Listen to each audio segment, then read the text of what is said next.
Hi ඔයාලට කොහොමද? ඔන්න මම තව අලුත් වීඩියෝ එකක් ගෙනාවා. ඔයාලා බලනවා ඇති අවුරුද්දක් නැතුව මොකද මේ කොකිස් හදලා තියෙන්නේ කියලා. මම කොකිස් ටිකක් හැදුවා තේ බොන්න. මට හිතුණා වීඩියෝ එකක් දාන්න ඕනි කියලා. මම ඔයාලට අද හදන විදිය කියලා දෙන්නම්. හරිම ලේසි කොකිස් හදන්න. කැවිලි වලින් තියෙන ලේසිම කැවිලි වර්ගේ. මම ඒකට ගත්තා හාල් පිටි ග්‍රෑම් 400ක්. ඒ වගේම පොල් බෑයක පොල් කිරි ගත්තා. ඊට පස්සේ මම බිත්තර දෙකක් අරගෙන තියෙනවා. තව මම ගත්තා කරපිංචා. කරපිංචා කබලේ බැදලා ඊට පස්සේ නිකන් ඒක කුඩු වෙනවා. එහෙම කුඩු කරලා තමයි මේ අරගෙන තියෙන්නේ. ඒක දාන්න අනිවාර්ය නැහැ. ඔයාලට කැමති නම් දාන්න පුළුවන්. ඊට පස්සේ මම අරගෙන තියෙනවා කහයි ලුණුයි මේස හැන්ද ගානේ. ඊට පස්සේ මම භාජනයයි කවලම් කරන්න ග්‍රේටර් එකයි ගත්තා. අපි බලමු කොහොමද කරගන්නේ කියලා දැන්. මම ගත්ත භාජනයේට මුලින්ම හාල් පිටි ටික දාලා මම ඊට පස්සේ ලුණු දාගන්න තමයි යන්නේ. ලුණු මම මේ වගේ ප්‍රමාණයක් දැම්මා.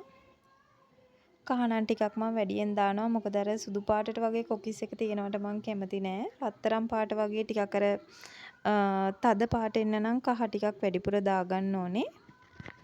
ඊළඟට මම අර කුඩු කරගත්ත කරපිංච ටිකත් ඒකට දානවා. කරපිංච දැම්මහම අමුතුම රසක් එන්නේ. මම හරිම කැමතියි කරපිංච දාලා කන්න.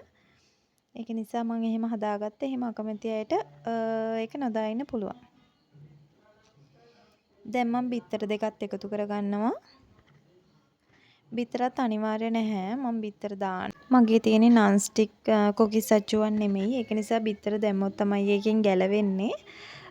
ඒක නිසා බිත්තර දාන්නේ මම. දැන් මම මේකට පොල් කිරි දාගත්තා. පොල් කිරි ටික ටික දාලා අනන්න ඕනේ. මම එකපාරටම පොල් කිරි ටික දාගත්ත නිසා මට වැඩි වුණා.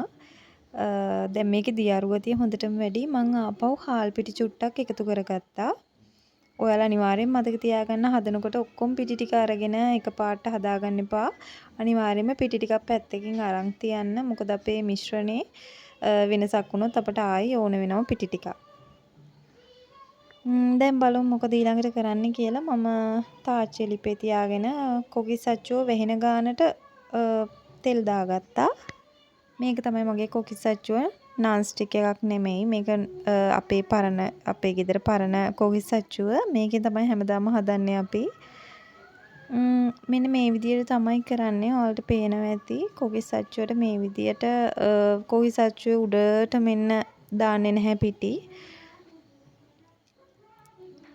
මෙන්න මේ වගේ හදාගන්න තියෙන්නේ. හරිම ලේසි. ඔයාලට පේනවා ටික වෙලාවකින් මේක රත්තරන් පාට වගේ වෙනවා.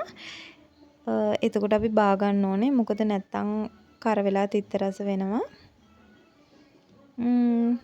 මෙන්න මේක තමයි පදම. මේ ගානට තියෙද්දි අපි බා ගන්න ඕනේ. හරිම ලස්සනයි ඒක. හරිම ලස්සනයි වගේම හරිම රසයි.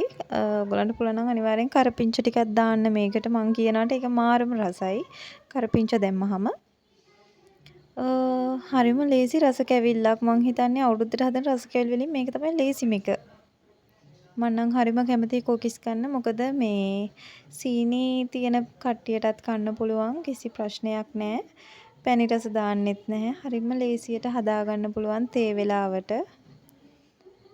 මම නම් ඉතින් අප්‍රේල් වලට නෙමෙයි අනිවාර්යෙන්ම කොකිස් කියන්නේ මම අනිවාර්යෙන්ම හදලා තියාගන්න දෙයක් තේ බොන්න. ඔයාලටත් පුළුවන් අවුරුද්ද වෙනකන් ඉන්නේ නැතුව ඕන වෙලාවක මේ වගේ දෙයක් හදලා තේ වෙලාවට ගන්න. කඩේ බිස්කට් ගන්න එපා. ඒවා ඇත්තටම කන්න හොඳ නැහැ. කඩේ බිස්කට් කොයිම වෙලාවකවත් මම කියන්නේ නැහැ කාටවත් කන්න කියලා. thank you මගේ වීඩියෝ එක බැලුවා.